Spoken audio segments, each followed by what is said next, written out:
बीड हत्या प्रकरणाचा पोलिसांकडून योग्य तपास सुरू, आरोपींना फासावर चढवणं हाच आमचा प्रयत्न, विरोधकांकडून होणाऱ्या आरोपानंतर मंत्री धनंजय मुंडे यांची ग्वाही. बीड हत्या प्रकरणाचा तपास पूर्ण होईपर्यंत मुंडेंनी राजीनामा द्यावा, प्रकाश सोळंकेंची मागणी. तर या प्रकरणाशी माझा कोणताही संबंध नसताना राजीनामा का देऊ, धनंजय मुंडेंचा सवाल.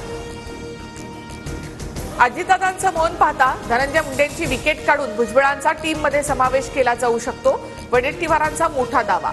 तर कुणाचा मंत्रिपद काढून मला नको, भुजबळांची भूमिका. मुख्यमंत्री फडणवीसांनी भेटीमध्ये मला मंत्रिपदाचा शब्द दिला नव्हता, 7 ते 8 दिवस थांबायला सांगितलं होतं, छगन भुजबळांची स्पष्टोक्ती.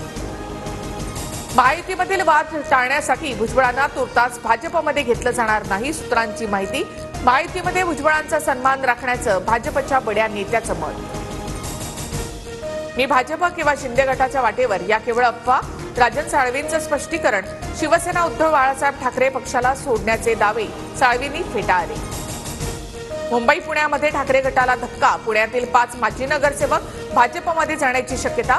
फडणवीसांची घेतली भेट, तर विलेपार्लेमधील उपविभाग प्रमुख पक्षाला सोडचिठ्ठी देण्याच्या तयारी.